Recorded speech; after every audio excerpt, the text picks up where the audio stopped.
Uh, so are we jumping in like we said we're going back to that night, correct?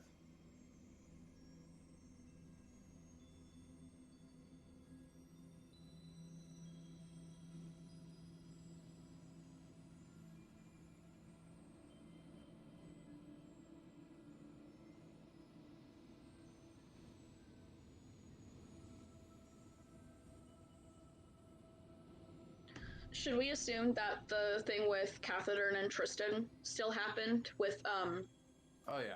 marking But we're his not armor? retconning. We're not retconning. We're Yeah, just Yeah, I, no. I just think you're like order. starting after that happens. Yeah, Yeah. Maybe. I'd Yeah. say I'm working on that at the I moment. guess Ilix is crying and seriously considering whether or not he should prep Entangled. Is this worth it? Now with a DC 12, Grace is just gonna scoot over to him and keep holding him under her wing. Just hold him under her wing like a little duckling. Kath is going to pull out a large block of wood and some stones that he has with him and start carving. As the party continues to make its memorial for the lost Shadak, the night sets in. It's beginning to get dark, if not a little frigid. Bailey's gonna curl up on kind of like lay her head on Elix's lap and just be like, "It's okay, Elix. It's probably just my fault. People just tend to die around me, I guess. I'm really sorry. I really liked him." Bailey, it's not your fault. It's not your fault. It's okay, Elix. It's probably just. are we all by the Do you? People just tend to die around me. Do you know what happens, like, after someone dies? I've been Big wondering that questions myself. from Bailey. I've been wondering that myself. I've been curious as to what everyone else thinks. Kath, you're the cleric. You have to I- know, right? Oh, have to and should, they're two different things, lass. Some like to think it depends on your religion. Some like to think it depends on who you believe in. No one knows for sure, and I think that's part of the faith of it all. How do you Having feel about faith it, is though? not knowing the answer. You must have an For me, I idea hope about it's- yourself. I hope it's the last great peace at the end of the storm that we call life. You know, I hope that at the end of it all we get to lay down our arms and finally experience that bliss, but I cannot say. I didn't know. Sarah, you don't know what's gonna happen to you when you die? To be honest, lass, it don't really bother me. I guide people on to wherever they believe they're going and make sure their families feel comfortable with it and at peace. And for me, my time will come when it comes. For my people, the death is about the end of being useful. When you stop being useful, your life is over anyway. And I was raised to believe that when you reach a certain age, it's better off being dead than being alive.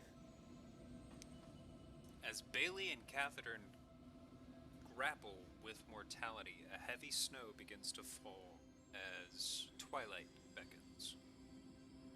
I'll cast Druidcraft to check the weather.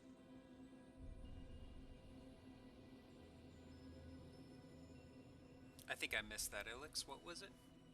I'll cast Druidcraft to check the weather. What's the weather gonna be like? You're fairly high up amongst the peaks in the pass, and you know that heavy snow is coming in, but not the sort of blizzards you've faced so far.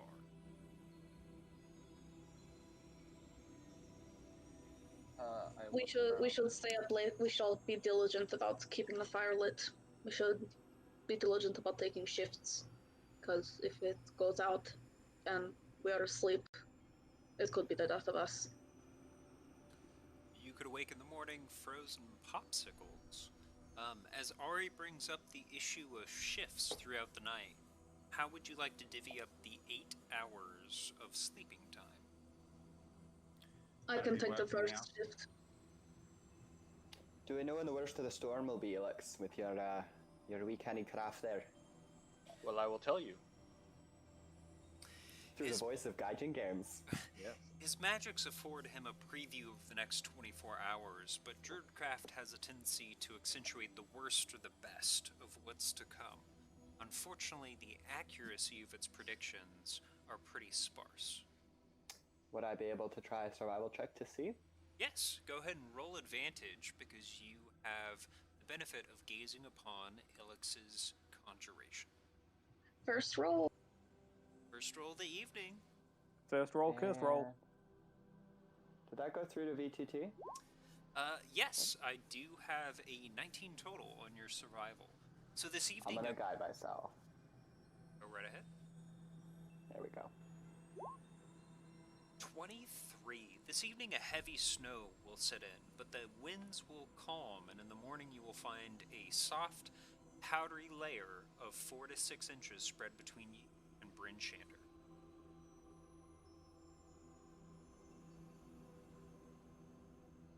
Can I ask you guys something? Of course.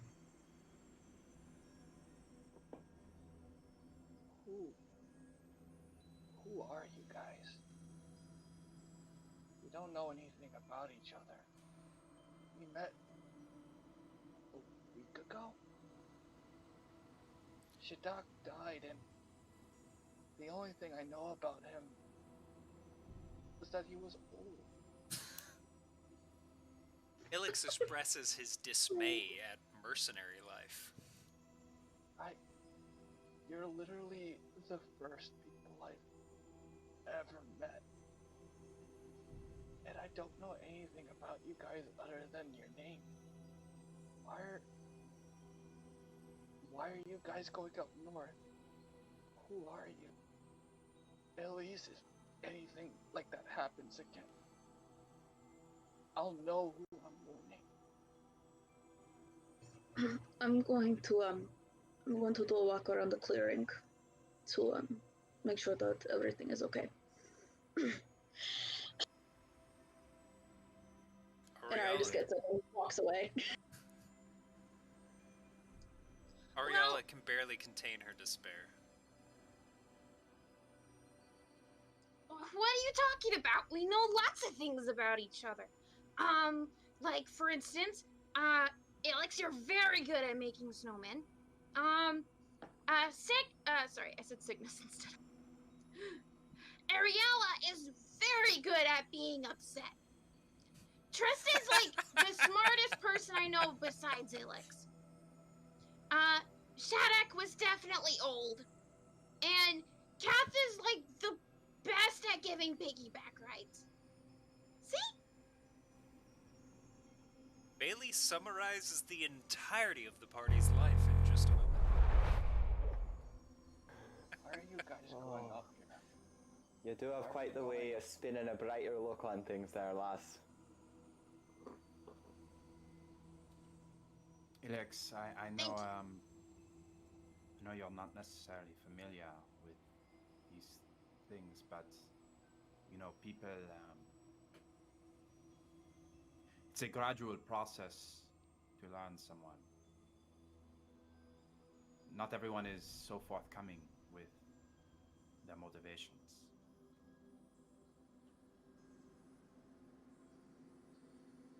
But if you want to know, you're right, maybe, well, if I die out here, maybe I don't want to just be the smartest person out of a group of 7. If you'd like to know, I've come north looking for someone.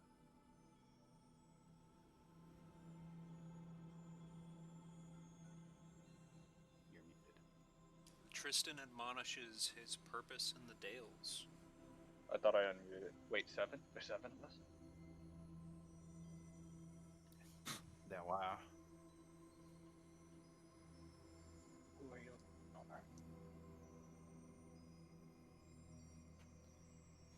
Just an old friend.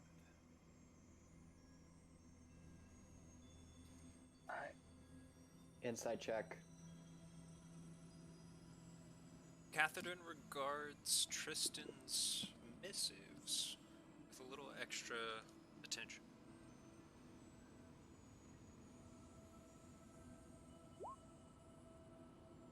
His insides prove useless, however. Could he still guide himself? Kath, can you still guide yourself, or is that not a thing anymore? Unfortunately, a spell must be cast before. Ah, bummer.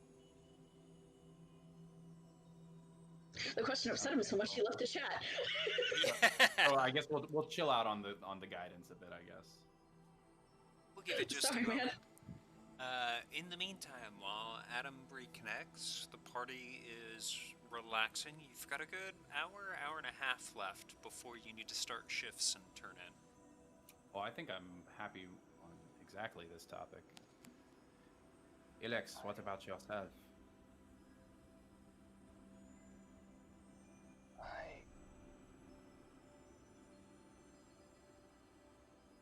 I got hired right as soon as I left the Grove because I needed money, because I didn't know what it was. And I've just been kind of following the voice inside, telling me to go north. And I keep thinking back to when Shadok died. And I keep thinking I could have gotten him out. It's okay. I've been keeping something from you guys. And I don't wanna hide Ilex, hide anything okay. anymore. Breathe. I take the staff, I slam it down, and I summon the wildfire spirit in the middle of the campfire. You could have done that a while ago. I'm freezing. And what do we see? As You see a baby phoenix. I'm summoning it. Well, technically, everyone would have to take 2d6 fire damage if it's close enough, but I'm assuming they're not that close. Ari's good. You see a baby phoenix made of gold fire, sitting in the flame, looking at me. As Ilex summons an inner strength and what appears to be something of a spirit animal, he does so 10 to 15 feet over the campfire that you've built and shared. While doing so, it releases a gulf of fiery energy in the area around it, but at a safe enough distance above the campfire that it affects none of you.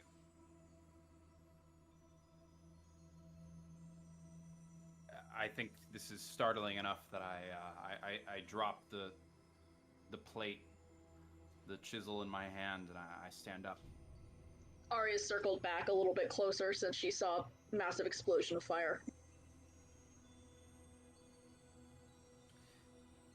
In his admonition, Ilex has revealed some new powers, those over wildfire and some sort of primordial energy. In a moment of just surprise, I draw the pistol. The creature regards its surroundings, but doesn't seem to notice any of you specifically. Its curious features are darting back and forth, made of wicking flame and slight amounts of smoke, as it looks at the nearby trees, boulders, snow, and eventually obsesses on Ilex himself. She won't hurt you unless I tell her. He seems very animated, but non-threatening. When did How she long come have to you known you could do this?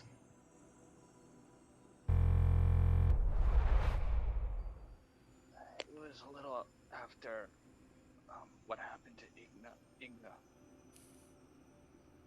But she's been inside she's been burning inside from, I mean, since I was a kid. I guess I just didn't know I could bring her out. Alex, may I ask you something?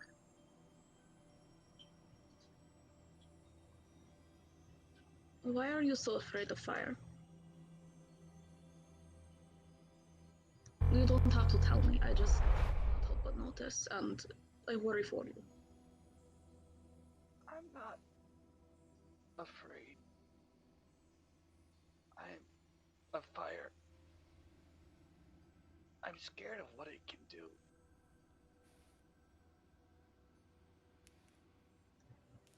Spoken spoken like someone who has seen too much destruction firsthand. No. No. My mom told me that the fire inside me, the stuff that burns, she told me that's what made her love me. And that I needed to learn to accept this part of myself.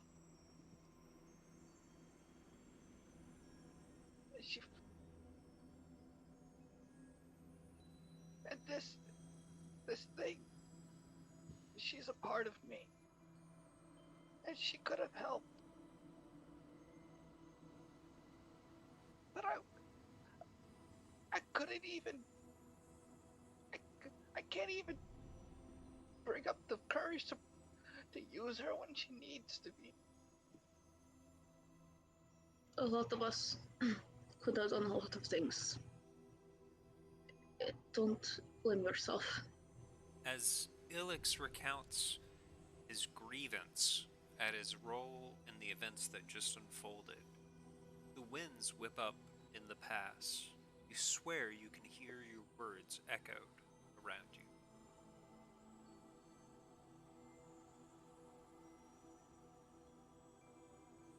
Like in an unnatural way? Tristan can make an Arcana check.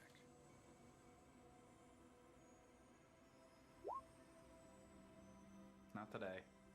Not today.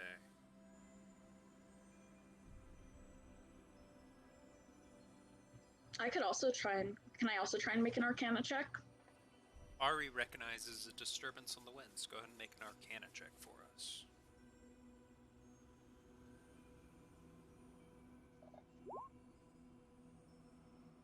Not for me either. Not today. Unfortunately, Twinsies! the missives seem to be a ominous echo. Can I make an Arcana check? Yes. Aren't you a little busy bawling? Or I could detect magic. I could do that too. The tears help him enhance his vision. Unfortunately, Ilix would be unlikely to muster a spell at this point, but a skill check I'd allow. Okay. 16.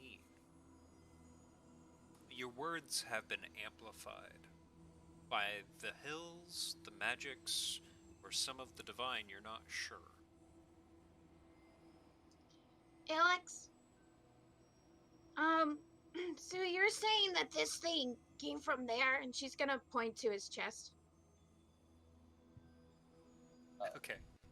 Well, first, I freak out at the voice. The bird reacts and then flies to my shoulder. And I go, Sorry guys, I lost sound on Kelly, so I'm gonna get off and back on and see if that fixes it. Doing a brief reload to kind of recap, the characters have been talking at camp after the death of their compatriot Shadak. And while Ilix gives a heartfelt admonition on the wind, it returns to him through some possibly supernatural means.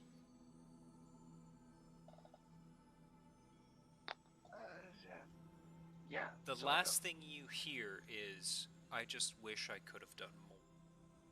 And then the echoes stop.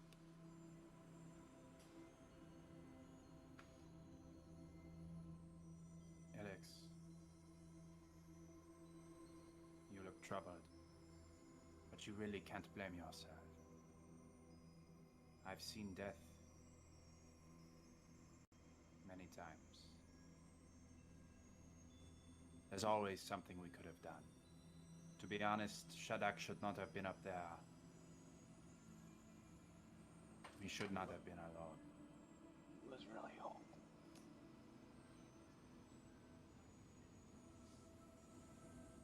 Well, neither have you. You have been there yourself. You're no frontline warrior. No. No, that's not what I'm saying. What I'm saying is that we've been disorganized. We've been sloppy and underprepared. We're a platoon with no commander. No orders. It's no surprise, really. It's always the case that we could have done more. We'll always look back and regret. But if anyone here should have noticed the lack of command, it's me. It's my fault. Matthias, Fjord, Maffier. Everyone's going to try and assign blame. That's what guilt does to you. Yes, but you see, I'm inured to it. Aren't we all, lad?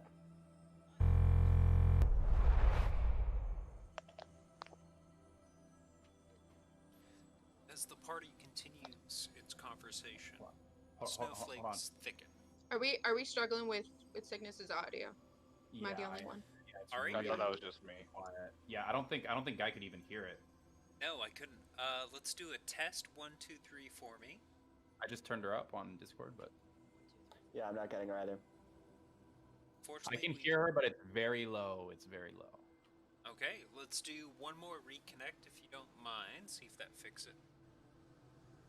I knew there was a voice missing. 1, 2, 3, 4. Better. Yep, Still I can really hear you. quiet. How's that? Mic closer, make it better?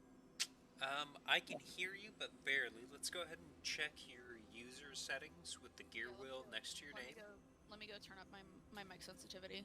Thank you So so you much. can do that, or you can do output volume through Discord itself, or both. Or both.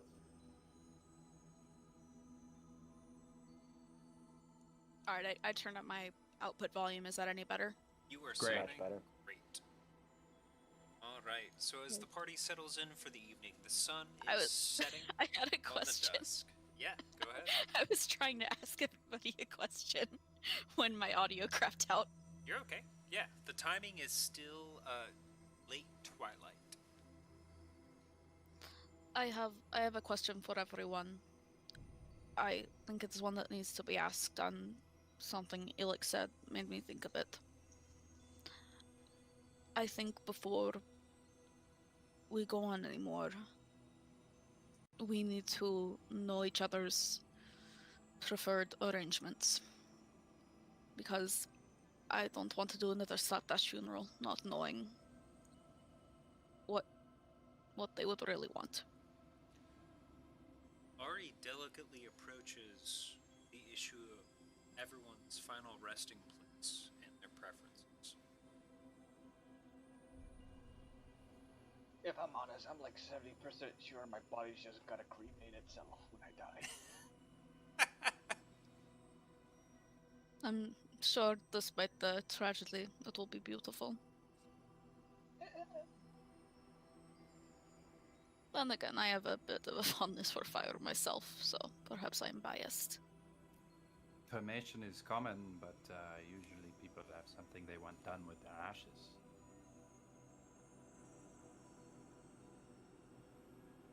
I don't think I want that.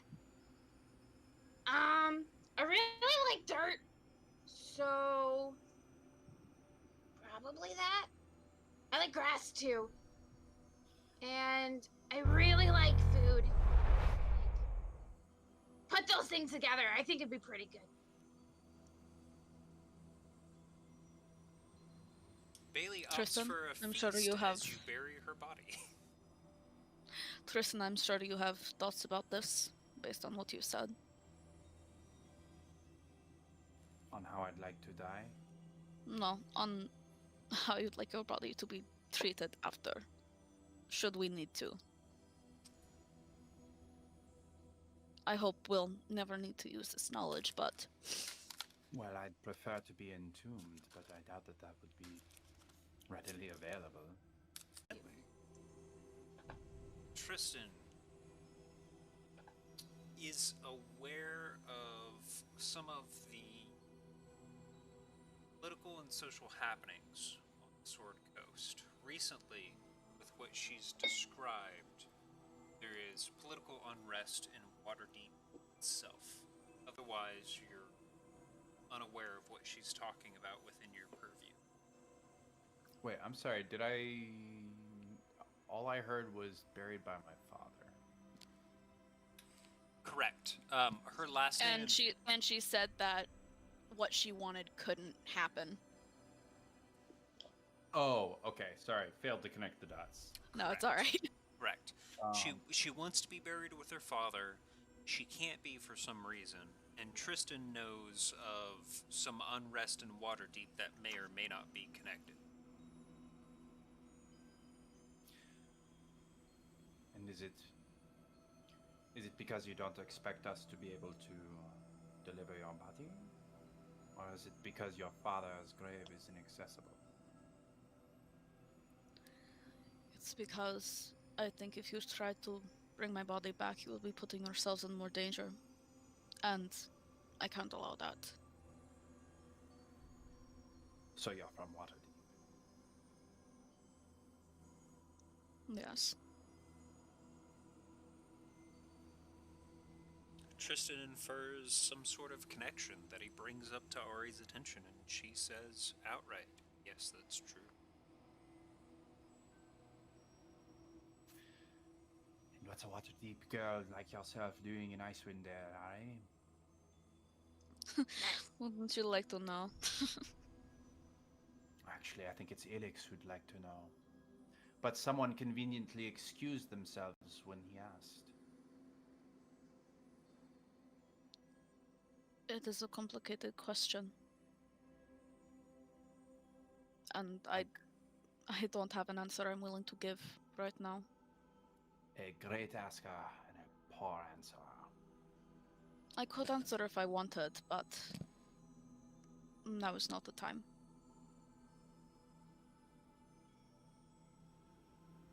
Besides, that is not pertinent to the question I asked. It has very little to do with my burial arrangements other than making my preferred method impossible. It's a little morbid, isn't it? I'd rather discuss staying alive. Hope for the best, prepare for the worst. We all have secrets in our past we're trying to get away from. Why do you think we're on this trail? Why else would anyone come out to this God's forsaken place? Oh, far from God's forsaken, lass, but I know what you mean. God's Well, damned, maybe not your God's forsaken, but... And which gods are those, Kath?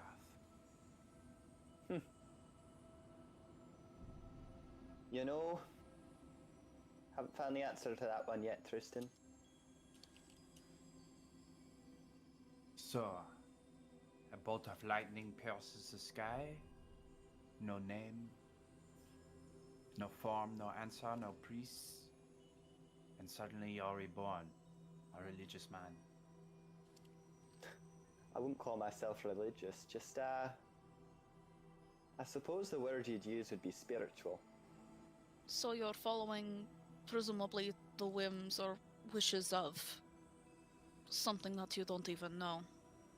For all you know, it could not be as benevolent as you think it is. Aye, lass, I'm following the weather. I'm following the winds and the storms where they take me, and, well, you've seen the weather up here. It's not benevolent. But it's also unnatural. Then this And- this symbol, Aye, it's your own. You it don't is. know. I've never seen it before in my life, other than right here. I point at my chest.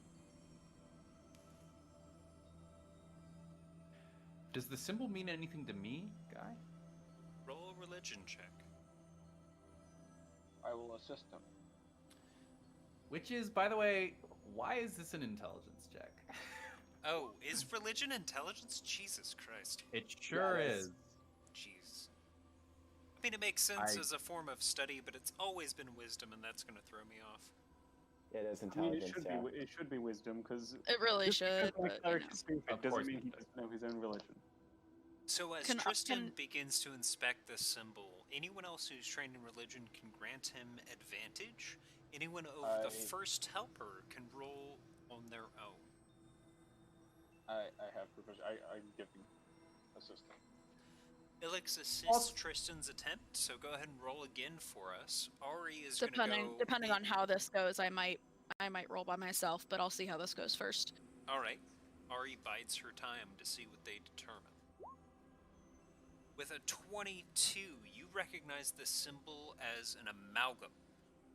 Most pantheons within Faerun exist with 3 to 5 gods in close relationship. This one is a symbol of Auril, Talos, and Umberly. Tristan gets his notebook. Adventure logs. Furious note taking. Arl, and say the others? Auril, the You probably- Frostmaiden, Talos, the Stormlord, and Umberly, Mistress of the Sea.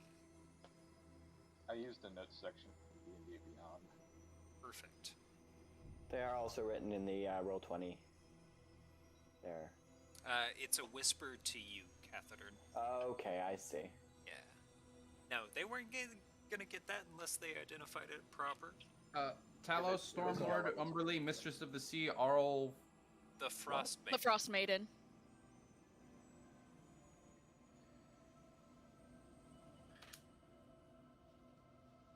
Kath, this truly, what, it came to you in a vision? Of a sort. I think we spoke a little bit of this earlier with Ilix, but my moment of clarity was being struck by lightning. I wouldn't have called it a vision. It knocked me on my ass for a good couple hours. I wouldn't walking straight for a week afterward. Catherine recounts his coming of age story. There's a ceremony amongst his tribe that is meant to symbolize the fulfillment of your birthright destiny, the fate among the stars that you were born under. And in doing so, he was struck with this power. Wow. Well, Kath, some of the iconography here is familiar to me. Catherine, this may be some of the first time that you have real scholarly insight to what those shapes and forms mean.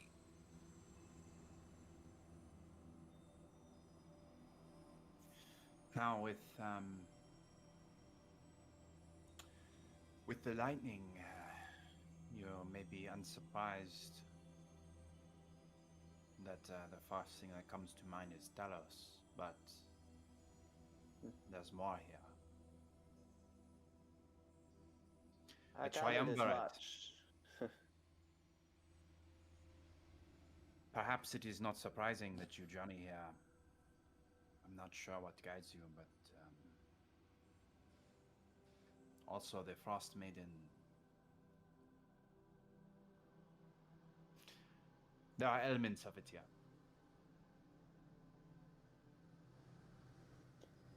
I did always wonder why, in a symbol that appeared in such a moment of destruction, the handprint that was there was that of a woman.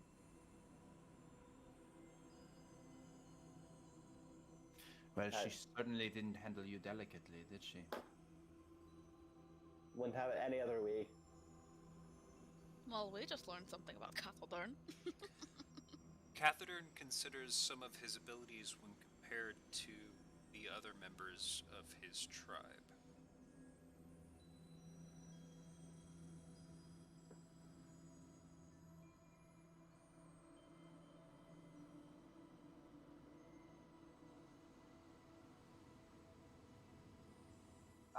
I can take the first watch by myself. I have the bird with me. No, Elix, you need to rest. You sleep. I will take first watch. There's no need for either of you. I'm still working on this breastplate. Yeah, I mean the bird lasted like an hour, so I could. Alright, whatever. You will be working. Let it disperse. You can't. You'll be working. You won't be able to keep an eye out. So I will keep watch so that you don't have to worry while you work. RE volunteers for the first 2 hours. Can I say something to Elix before we switch to watch? Bailey has the floor. Elix, so you're like laying down right now, like going to bed. Sitting? Or sitting? Oh, sitting. Bailey's gonna come over and sit probably uncomfortably close to you, but to her it's just like cozying up.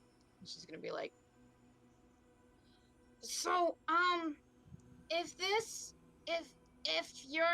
you're, what was it? A bird? Your fire bird.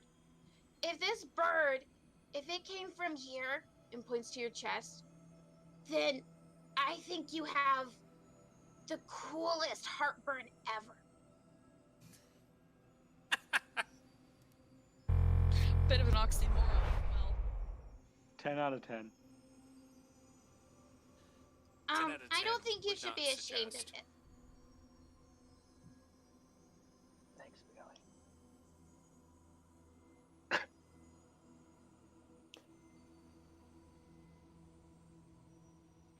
You know, Bailey, what exactly is it? I mean, I'm sorry, but I couldn't help but notice that you also did not answer Alex's question. I mean, you strike me about as where a sort of a sporadic sort, but surely something guided you here. Well, I mostly came for adventure, but I also didn't have much of a choice. I was really close to, well, I guess I didn't really know her name. But I was really close to her, and she was my person. And then she died. And then, like, a bunch of weird things happened. And yeah, I didn't really have much of a choice. It was around the time I turned 24. And so, yeah, I don't really do the whole birthday thing. But, yeah. And since then, I've kind of been on my own, trying to find a new person. And so far, you all make very great people. Anyone who's conversing with Bailey can make an intelligence check. Ha ha ha. How many of us are conversing with Bailey? I think That we're all here. is up to the party. She talks to literally everyone.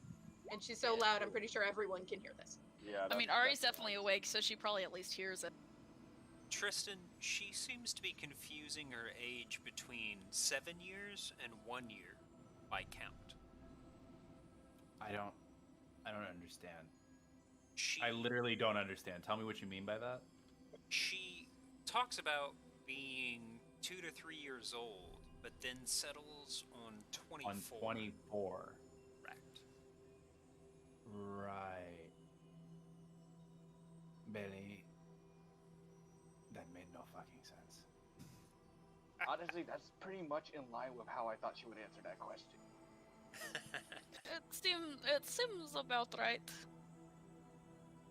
I'm glad we're all at an understanding. I doubt we'll ever understand wait, Brea. wait. Hold on. What does Bailey look like again? She looks relatively human. I am human. I have orangish brown hair. One eye is blue, one eye is brown. I have freckles. I am Would you describe relatively the blue small. as a natural or a supernatural blue? Just out of curiosity. Bailey begins to kind of bite at her wrist as if she's itching something. Bailey, how old are you? 24. I You have to cast think about detect that a magic wee on bit Bailey. Too long there, eh? Tristan begins to finger wiggle. Tristan casts detect magic. It's more like a Why- device. why It's is more like a everyone- Why do we device sound that like I pull Why- out. Why You is have detect everyone magic? saying things Why that do are I even have it innuendos? prepared? Because this is our fault Icewind you're Dale, and dirty-minded. we've moved from normal content to mature content. Why not? Mature. I mean, maybe it's just my fault because I'm very ready to see things as And I'd innuendos, like but then to be character it clear. out. I'm searching bard in your head. specifically for enchantments or illusions around Bailey. As the spell Or, finishes... I'm sorry, actually screw enchantments. Enchantments are wrong. Illusions or specifically transmutation. Transmutation lights up. Oh, lass. Bailey, when you say 24, how many winters have you seen? Oh, I'm not really good with the whole numbers thing. Or the When reading it thing. gets really cold Ha. and Like your it is hair right now. grows out, how many times has that happened?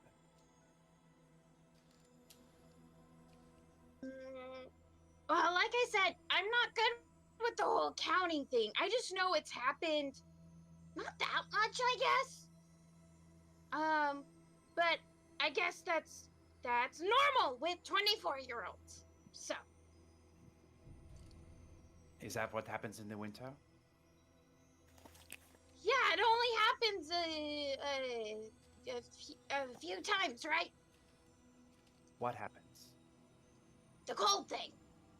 Yes, but what happens to you when it gets cold?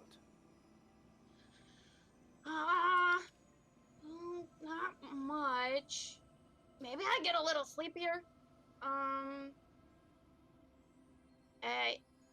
It gets really annoying in like when it's warmer because then like I kind of sometimes I get like hair everywhere. But in the winter, it's pretty good. I'm very cozy. So you like to sleep during the winter? No, I'm awake. I like to run around and I meet new friends and I really like the dirt. And it's harder to find the dirt, but I really like the snow too. Bailey, how long have you walked on two legs?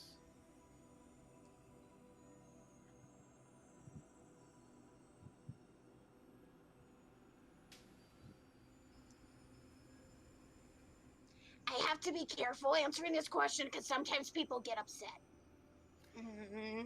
Forget the time, but it wasn't always, am I right? Well, I've seen little humans. I mean, as a little human, That's not babies what I mean, are they Bailey. crawl? That's not and what I mean. What in the fuck is happening? Bailey continues to dissemble. Bailey slowly just disassociating, trying to think of a way out. Bailey, I think what Tristan is trying to say is, what are you, really? I am Bailey. Justin, what do you think, Bailey? And Bailey turns to I the should- camera to make a point. I should have known. I am Bailey. I should have known she would say that. Fuck. Well,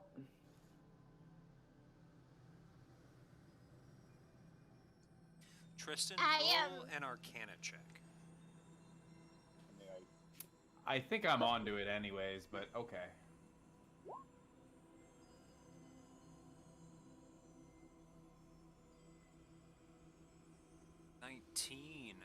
You recognize this as a polymorph spell. Well, I prepped this as a joke, but I guess I could cast Animal Friendship. Well, hold on. I haven't said anything yet, but what do I think Bailey is? She is not what she presents as. Beyond that, the polymorph details don't give you the target or the outcome, just what spell was used. I'll tell you. I think Bailey is well-meaning, and I think she's loyal. And She is I the most will loyal. do just fine, dear. Why? She's almost like a It- puppy. And I give Bailey a little head pat. I cast Animal Friendship. I really like cast that. Animal Friendship.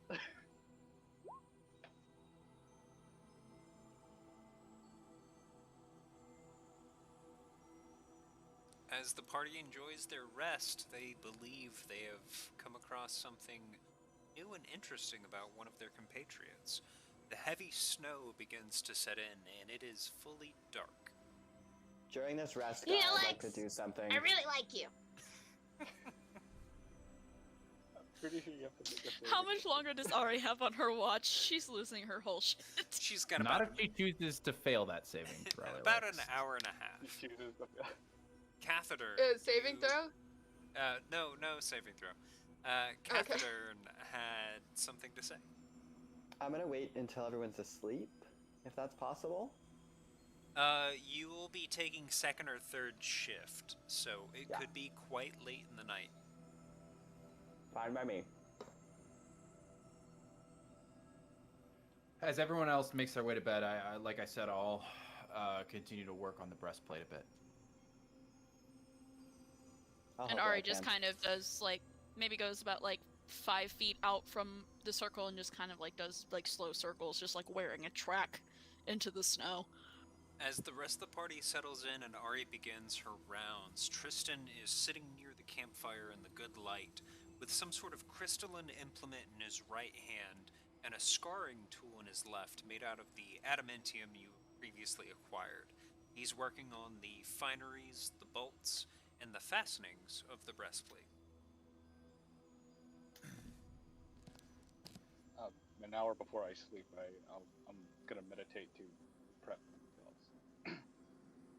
The party begins to settle in for the evening, and Ilix begins his prayers. I'm gonna roll my perception check if that's okay. Do it. Because I'm anxious.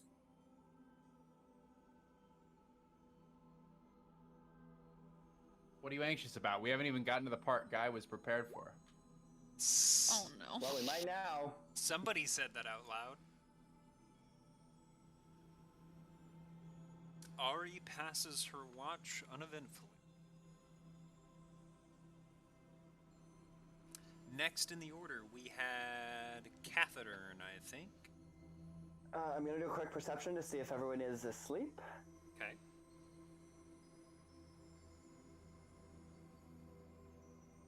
That did not come up. Oh, here we go. Catherine's watch passes without events. During my watch, you mentioned we're on a lake. You're near a lake, yes. Pretty small by most standards. How's the ice? How's the thickness of the ice? Solid. So if I were to walk out to the center of the lake, it wouldn't break? You would be purviewing large snowdrifts and some frozen bass. Okay. I would like to get to the center of the lake and try and cut a hole in it with my claymore. Okay. Catheter, make a strength check for us.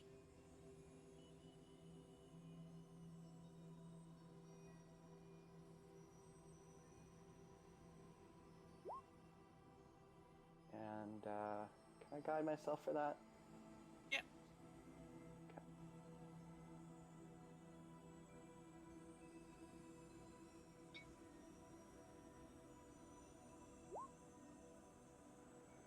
As Catheter struggles with the thick ice on the lake, he's able to pierce it and create a rough, circular hewn hole down to the water. The ice appears to be about 8 to 10 inches thick. How deep is the water? Beyond that, you're unsure. I'm gonna jump in. Catherine was able to make a hole through which he could peer, but it would require another hour at least before he was able to make something large enough for himself. I'll take it. I'll take the hour.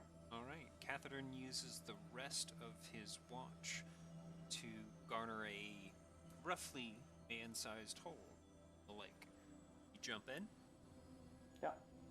You're subsumed with freezing, ice-cold water, and nothing happens. Okay. I'm gonna spend some time in the water and then head back to camp. Catherine goes for a brisk, chill, but otherwise unthreatening swim, emerges from the lake, and heads back to camp. Brisk is the biggest understatement I've ever heard used to describe something in this situation. He suffers 0 ill effects. Well, no, because he's got cold resistance. Cold resistance wouldn't save you. Not that any of us witnessed that in any way. Nope. Nope. I'm just saying that brisk is just a little underwhelming describing how cold that lake probably is. As Catherine makes it back to camp, it is the next rotation in march. The rest of the evening goes uneventfully, and the party awakes at dawn to break camp. Down in the valley below, just as the sun is rising over the sea of moving ice, you're able to spot twinkling lights that looks like candles or fire in the wind. Rin Shander is less than a day away. With that, before the party gets on to their next leg of their trek to Tin Towns, we're going to take a brief intermission. Let's call it 10 minutes, and when you get there, we'll do an introduction for George's new character and get moving to your next delivery. 10 minutes. Sounds great. And George, by the way, thank you so much for your patience, man. Yes. Yeah, I'm sorry. DM Yeah, note, that's cool. thank you, George. We've got you in here. You'll be up soon. Dude, last time I had to introduce a character, I felt so bad. It ended up being like 2.5, maybe 3 hours on their first session before they got introduced in that session. I felt really bad, but thank All you, right, man. Guys. Thank you all again. We'll be back in 10 minutes. 10 minutes.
talking about dogs.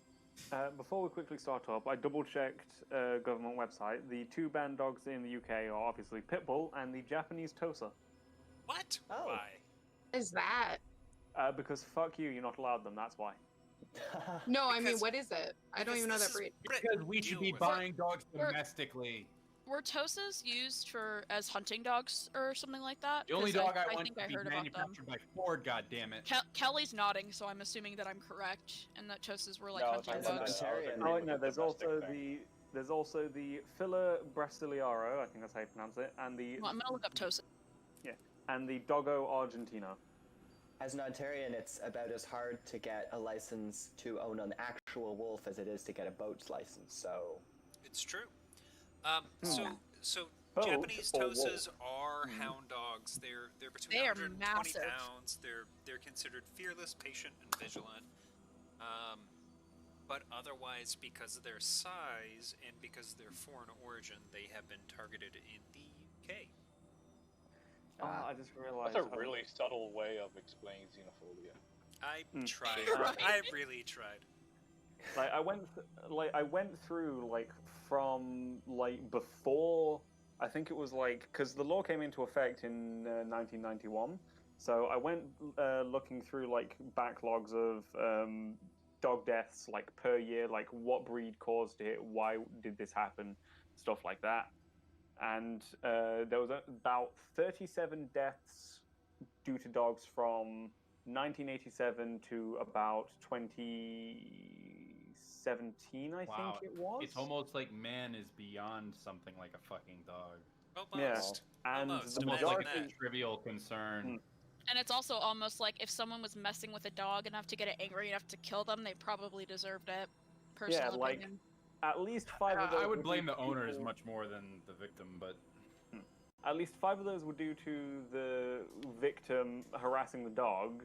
2 of them were due to deaths due to police dogs, which, while not good, it's sort of understandable because they're trained to do that. That will but- happen. Yeah, because I mean, police dogs are trained to be doing aggressive. 40-some years really isn't that much.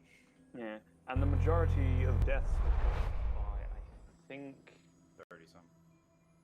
it was either golden retrievers or what's it? I forget the name now. Stetson Bulldogs, cheese. that's the one. How do I forget bulldogs? I don't know. But yeah, it was either bulldogs or golden retrievers, which had the most fatalities. There were no Doggo Argentinos, there was no Fabrilio, whatever the fuck the other one was. There was no Japanese Tosa. There were 2 pit bulls. That's it. It was a little bit under Tosa, as for people also search for. So Alright, as we welcome back the players to Guyjing Gaymes, we are on episode 4 of our Icewind Dale quest into the 10 towns. So, the party has rested after losing Shadak, one of their party members, and is overlooking the glistening lights of Bryn Shander as they reflect on the snow below.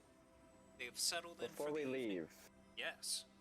are we headed out in the morning now, or are we on the trail? We are Sorry. still settling into the evening. I think we've made it past Okay. Ari's shift, we've made it past the next shift, and the next morning, nothing eventful happens.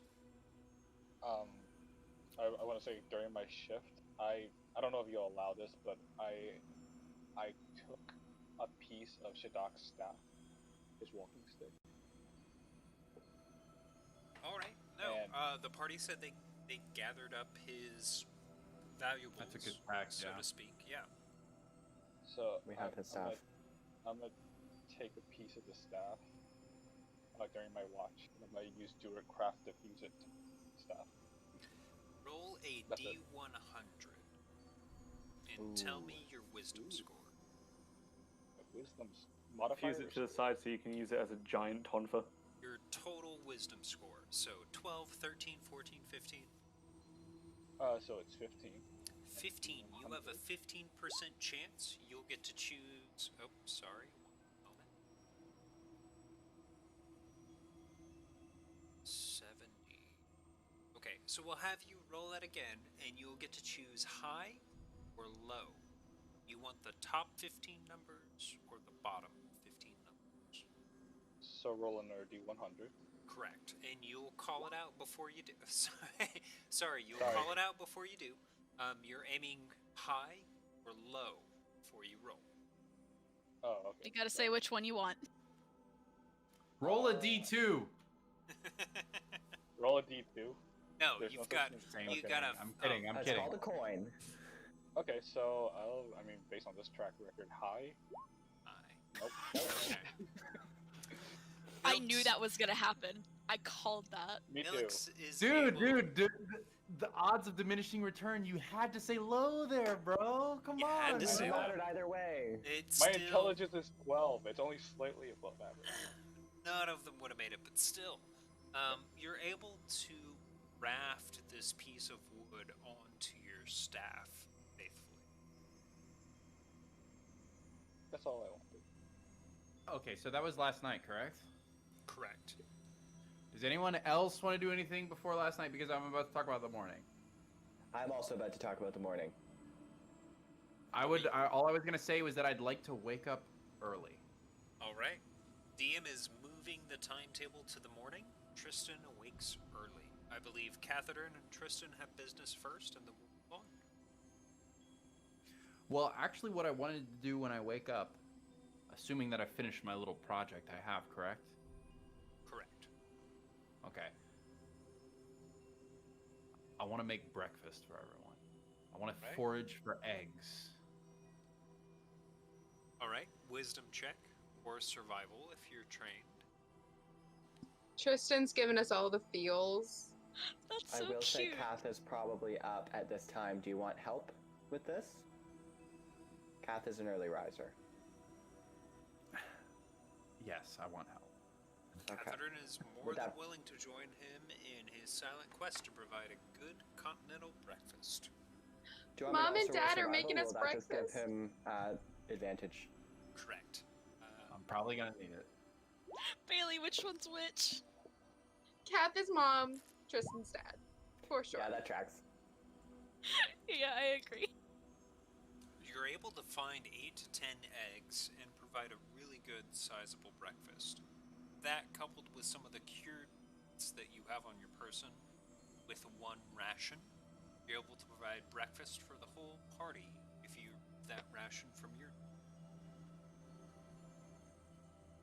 For sure. Not that I've checked my inventory in a while now, but Rations, what are those? So, for today, everyone can kind of forego their ration count. You've had 3 days since you left Hundlestone that you need to account for. The 4th day, when you lead into Bryn Shander, is free. Tristan, Catherine have. if Kath is with me, and as we're searching through, I'd just like to sort of chat with him for just 1 second. Hopefully not. We've done a lot, but hopefully not for too long. But Kath, thank you for your help. I'll be honest, I'm not really a woodsman. Well, I'm not really much of a smith, so I'd say our talents complement each other there. But your help was, well, it was definitely useful. I appreciate that. Of course. If I'm not being too forward, I was hoping you could help me with something. The plate's ready, if that's what you mean. It's not that. No, it's something a wee bit more emotional. And I pull out of my pack the carving that I made last night and walk towards Shadak's grave. It's a wooden carving of... the center of it is Ilix. On his left is Ari with a wing around him. On the right is Kath. On Kath's right is Tristan, sat cross-legged in the snow, and on Ari's left is Bailey, staring lost into the fire. And the stones that I've inserted as the fire look like Shadak's face at peace when you tilt it under the right light. And Kath has tears in his eyes as he looks at you and is looking towards Shadak's grave.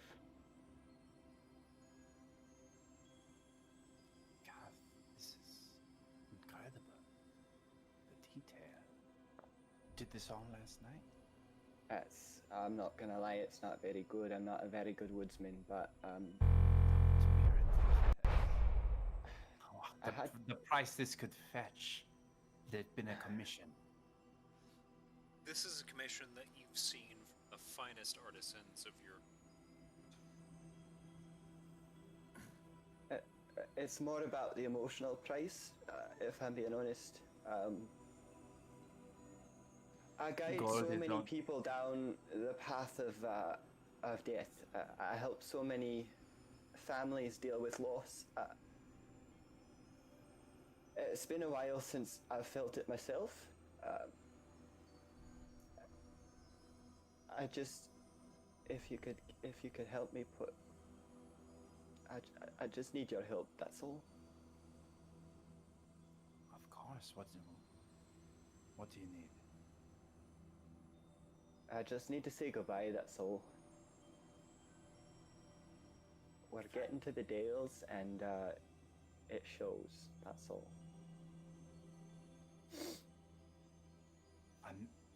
I'm not sure what I can do, but whatever you need, I'm right here. Thank you. And Kath just walks up to the grave and puts it on top, just balanced, perched on the top of the cairn. Takes a silent moment, and then turns to walk back. There's just one thing. Aye. I wanted to ask you. I've seen some of the things you can do, and I don't mean carving.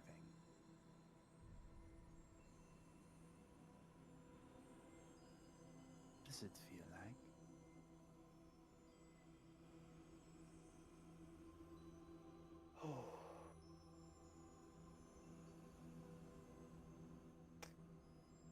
It feels like,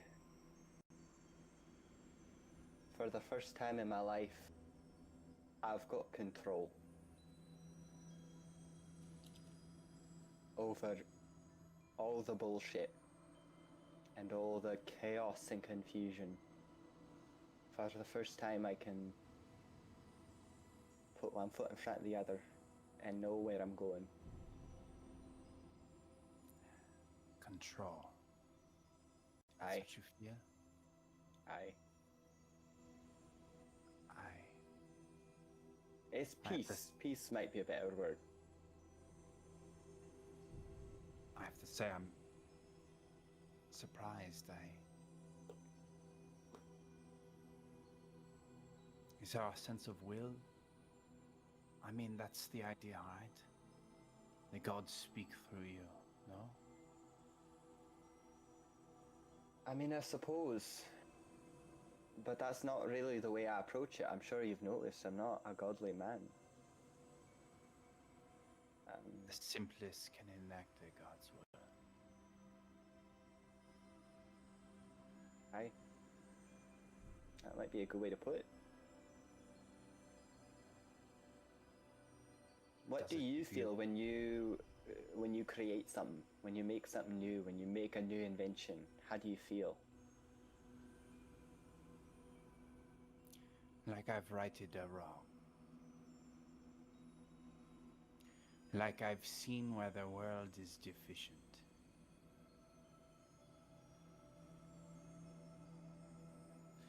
And like there is nothing guiding us but mine own hand.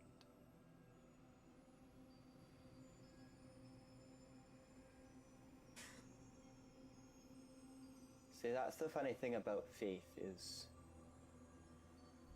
I suppose you could say it's a little bit like the opposite. I have to be okay with just letting myself go and letting the energy flow through me and just having faith that it'll work out alright and that it's outside of my control. I think we approach the same problems from very different places, but at the end of the day, it brings us to the same place.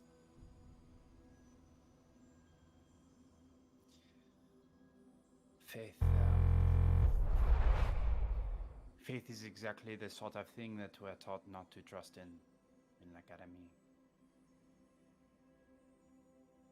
Makes sense. I can see why. But in Revachol, while many others were banished, priests were allowed to remain. And to me that makes some sense.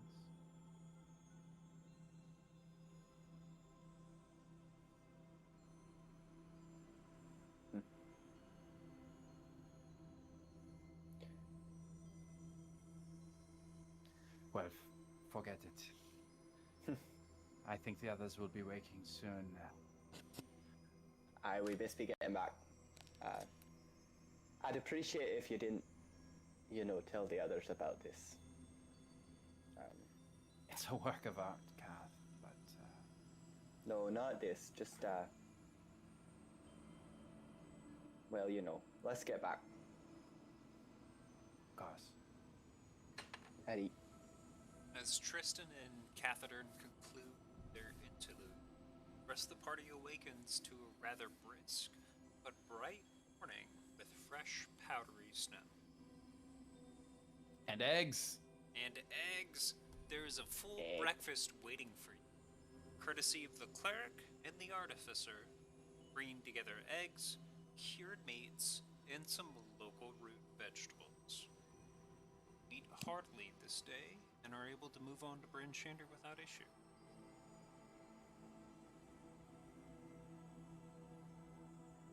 I nibble on the vegetables.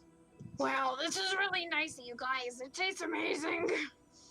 Especially like the meat part. Kath is also vegetarian, so there's probably a decent section of the roots and potatoes and various other bits of foraged vegetables there, Alex, for you. It's good. This is... We should probably get to the next town, right? Aye. I feel like there's someone waiting there for us, and they've been waiting for a while. Would Kraft tell you that?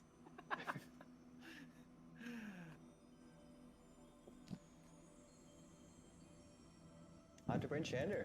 On to Bryn Shander. The party is able to make its way down some of the spine of the world, and in doing so comes face to face with the town itself.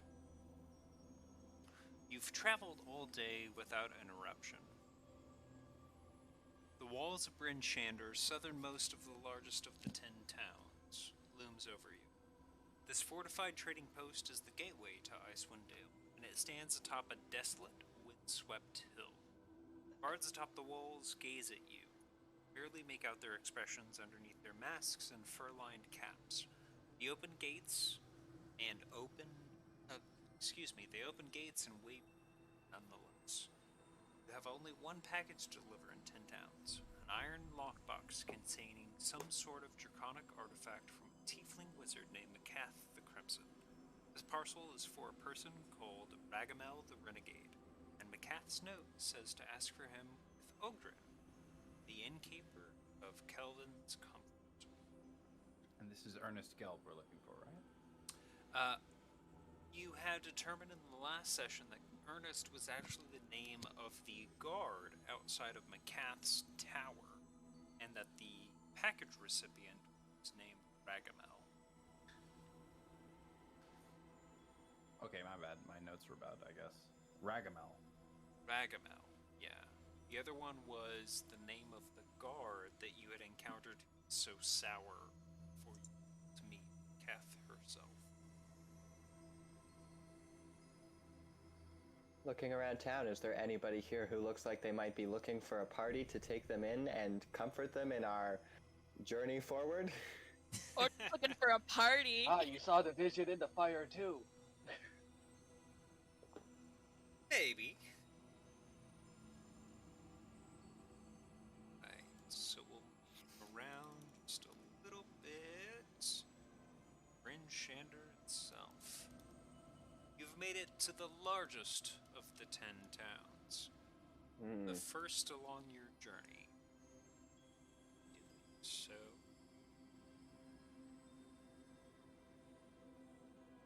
Kelvin's cairn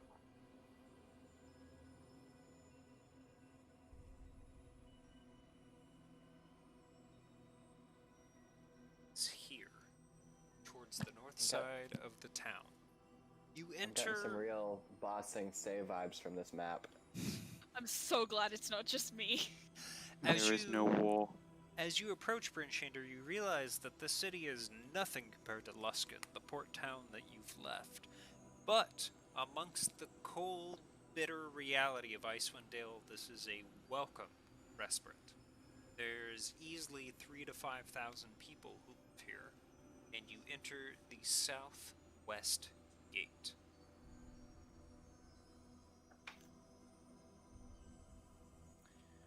Well, we know what we're looking for. Well, maybe, perhaps not. We should ask around for this Ragamel, yes? There Didn't they say is there an was- address labeled on the package. Calvin's Comfort, an inn apparently here in Brinchander. Any guards in the area? There are many guards posted along the walls, as well as the 2 parapets outside of the gate proper. There are 2 on each side along tall walkways. Otherwise, there's no one at the gate, not even a tax changer. Kath is gonna shout to the top of the wall. Oi! We're looking for Karen's comfort?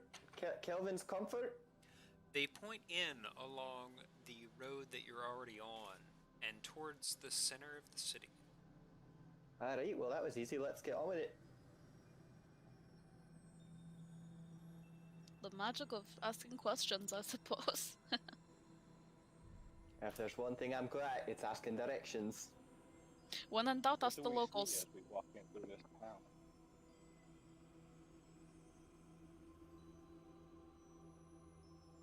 Sorry, say again, Alex? Oh, what do we see as we're walking towards the center? The common folk are moving about as you would expect them to do so. They're curing fish, tanning hides, packing kindling, and otherwise filling barrels with what they need for the approaching winter. The town seems to have sunken into itself recently over a few issues. Mainly, the citizenry seem focused on surviving what should be a protracted and difficult winter. As for the meteorological signs, you find them lacking. These blizzards are commonplace. This air is what it's supposed to be this time of year, and for some reason, these people are acting as if they're about to die.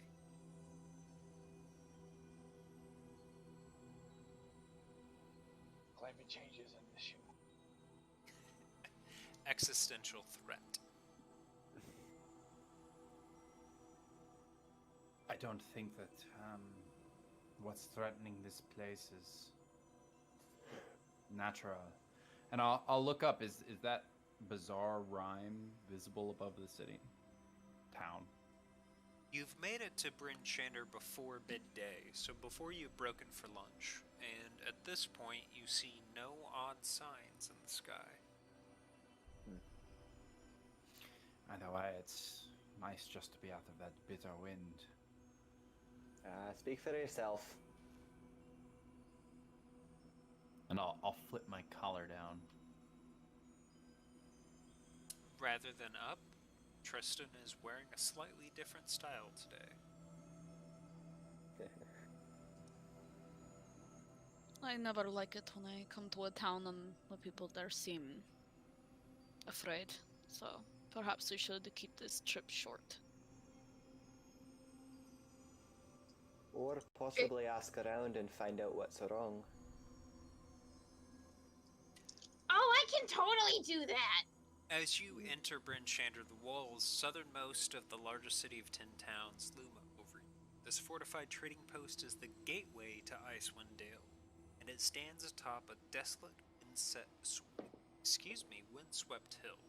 Guards atop the walls gaze at you, but you can barely make out their expressions beneath their masks and fur-lined caps. They open the gates and wave you in nonetheless.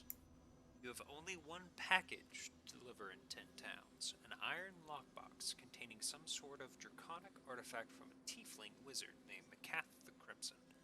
This parcel is for a person called Ragamel the Renegade. Macath's note says to ask for him with Ogden, the innkeeper of Kelvin's Comfort.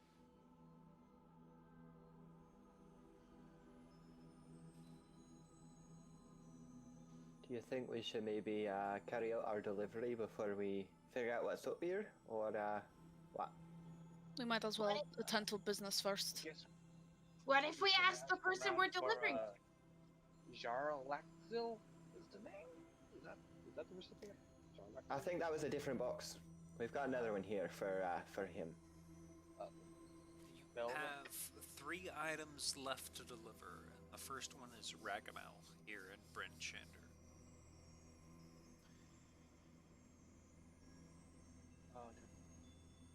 I personally still have my reservations about this particular one. I don't... Well, I'll be frank, I don't have a great affinity for Macath. And I'm not 100% about what sort of artifact is in here. If, perhaps, anyone knows something about our friend Ragamel, I'd like to know it before we hand this over. I mean, the innkeeper might be the person to ask, it would seem. If you don't feel comfortable carrying out the delivery, you're more than welcome to wait outside and one of us can do it. How pragmatic of you. But you see, once we give it to him, we can't ungive it to him. At least not without further issues. If you roll a good enough stealth check, you can. Yeah, I would like to say that I've definitely ungiven things before, and it worked pretty well. She's also just slipped things into people's pockets, and it's worked pretty well. Can I check my pockets? Yes, you can. Anything missing or added? You seem to be missing exactly 1 gold piece. Bailey, you may add 1 gold piece to your character sheet. God. I will subtract 1. I don't think I have one. Jenna, I'm sorry, I think we're missing you. As Bailey says that, she goes over to Kath. By the way, you dropped this. And she hands back the gold piece. Alright, well thanks lass. That's mighty kind of you. The party has made it... Careful. The party has made its way into the gates of Bryn Shander and are now facing one of the main arterial roads into the center of the city. Kelvin's Cairn resides here, just to the north. Kelvin's Cairn is the mountain. I'm sorry, Kelvin's Comfort. I was wondering, you kept going back and forth, and I was like, wait. I bet. Can we see Kelvin's Cairn on the horizon here, though? Can we see it from where we are? Absolutely, you can. Okay, perfect. Can Kath also make a quick scan of the city just for any signs of religion, cult activity, anything like that? You find quite a few small shrines set up along the road, but other than being generally purposed for supplicating a harsh weather, you're not sure if they mean anything in particular. Go ahead and roll a religion. Well, I was going to say, go ahead and roll a religion check. With a -1. There we go. An 11 tells you that these people seem to be staving off a particularly harsh winter.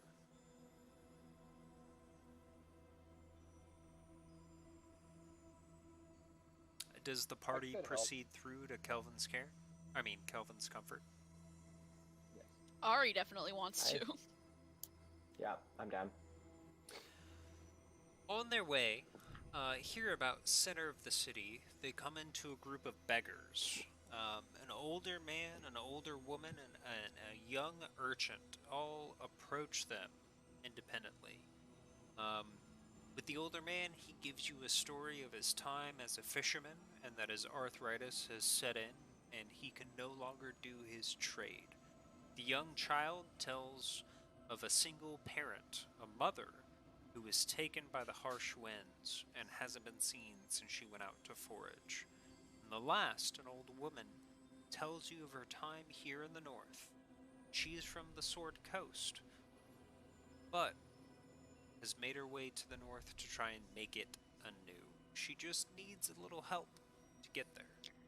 I'm insight checking so hard. Go ahead All and of roll the it. insight checks. I'm asking them for their names. I immediately give them all my ration. 3 rations are reducted from Ilix's inventory. I said all, so there were 4. I have 4. I give them all. Ilix gives all of his rations away. I got a 12. Ari's insight checks reveals that these beggars seem to be earnest, and they're just desperate. There is no safe harbor for them. I walk up to the man who spoke, and I point to his wrist and lay my hand out, my palm open.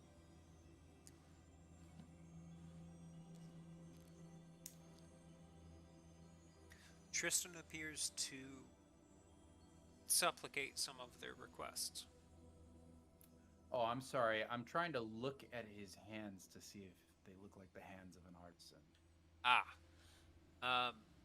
With the male, they do.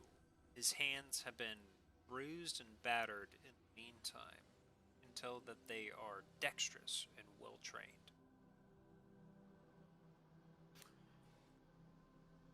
So what would it cost you for a set of new tools? 9 silver pieces. Well, you'll need some materials to work with as well. And I'll hand him 2 gold. It's mighty kind of you. He seems extremely pleased. The young urchin and the old woman look on hopefully.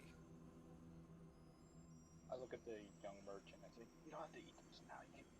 You can eat these." And I'll cast Good Berry, and I'll give them all the good berries.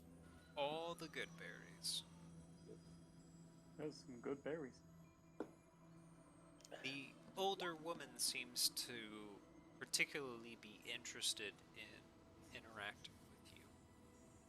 She asks for a simple silver piece from one I of give you. her a gold. I'll walk up to her. You know, it is distasteful to beg and ask for nothing in return, miss. I give her a gold.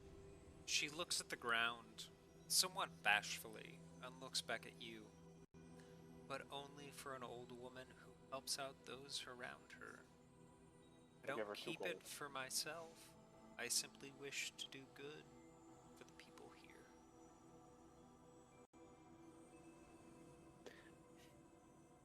You'd spread it amongst everyone around you? I don't keep everything that's given to me. Sometimes it goes into a stew.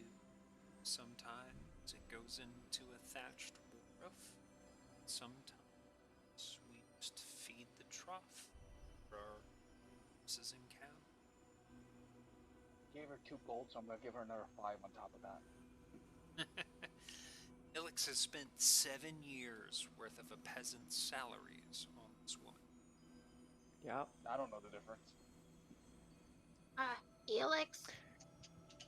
Ari kind of grabs his arm and like just gives him kind of a quiet, like a silent look, but like a warning look, like you need to stop.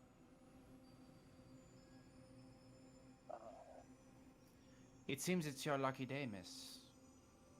My friend here is quite generous. He is.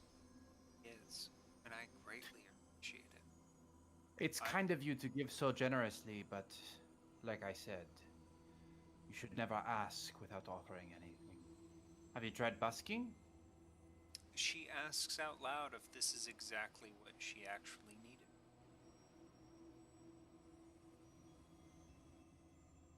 I'm sorry, I don't understand. She asks if if this is what she needed, you mean the gold? Correct. She muses audibly whether or not the gold will actually help her. Well, no. I mean, especially not if you give it away. But perhaps something that you could do in return. I find for those who are on the streets, a performance can often earn them a coin. It's a rough I can start, but confirm. it's the beginnings of a trade. I can also confirm. Would you be She's- interested in learning an instrument, miss? Perhaps a lute or a harp, maybe? She says that those are lovely instruments, and she finds them admiring. She wonders, however, if she might be able to break silver more easily. Well, I have a gold. the gold you'll give away, no doubt, as you said. But this I'll give you as I pull out a silver piece for the cost of your instrument. She takes it graciously and handles you a small lyre. A wire? A lyre. L-Y-R. Wait, she has an instrument? She pulls a small lyre out from beneath her beggar's clothes, in horrible condition and with most of the strings broken. She does produce it when requested. Hold on, I just want to be clear. Was there a miscommunication? The idea was that I was giving her money to buy an instrument. I wasn't trying to buy her instrument from her. Yes, but I was trying to The one that encourage she her, has like, is the one if that you she take- has is super broken. Like I don't. Correct. I It did- sounds like the one that she has isn't usable. Wait, did you say earlier that she had an instrument? She had made reference to it, but this is the first time she's actually pulling it out. Yes. I might have missed that. I might have missed the part. Okay, you just caught me so off guard when you're like two hands. You just caught me way off guard with that. No, Okay, no. all right. Okay, I'll take. When you specifically ask her about this, she produces a harp-like instrument. A lie. Yes.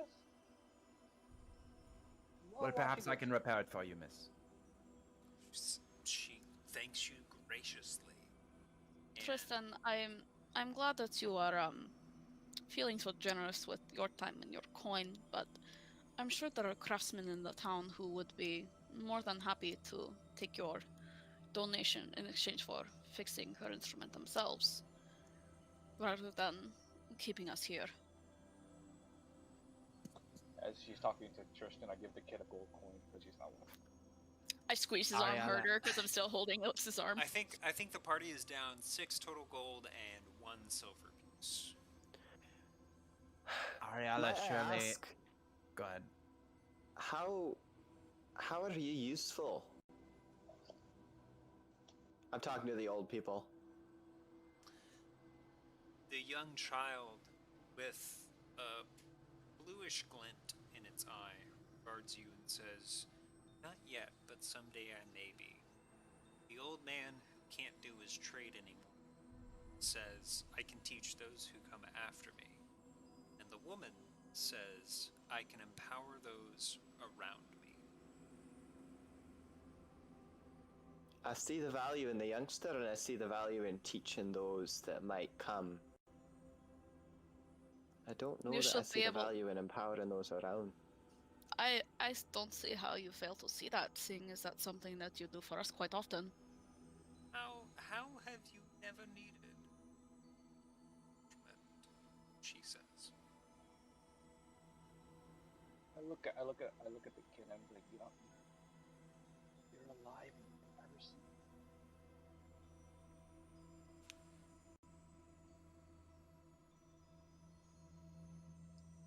That didn't come through very well.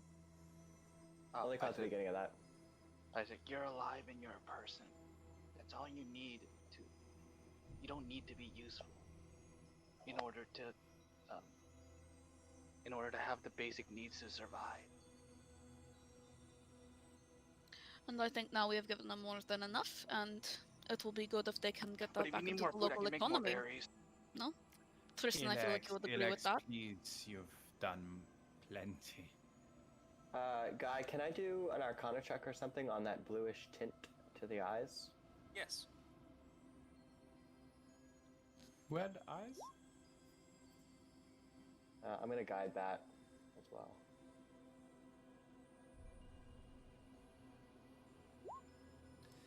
Arcana seems to be unsuccessful or non-topical. Did I miss this? Whose eyes? The The child's kid's. eyes glowed blue when she was speaking. I look at Kath. I'm like, are you trying to like magical about these kids? You're a little in and out, Alex. It's hard. It's hard to. Sorry. Are you trying to figure out something like weird about, like magical about them? I'll let you know later. As the party discusses the event before them, the small child seems to Can I ask slip from your view and into the crowd. Whoa, what? Can I roll a perception check to see if I can see where he went? Sure. Can I help her with that? You can provide advantage or roll independently. How are you helping? Which do you her, wanna do? Bailey? Is it with your nose? You know that dogs have great hearing too. Come on, don't be stereotypical. I have a +4. Do you want to roll independently or do advantage? Let me try independently.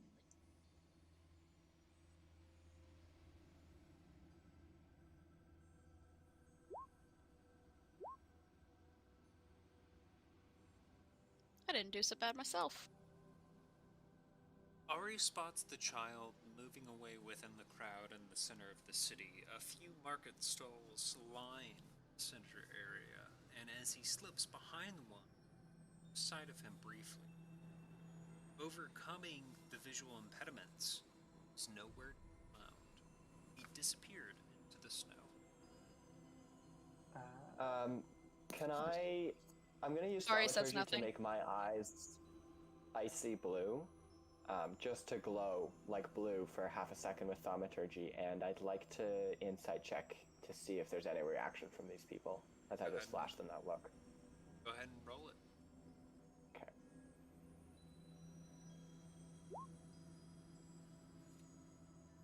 As you're following the child through the crowd, undertake your physical alteration, and he looks at you directly, very briefly. Continues.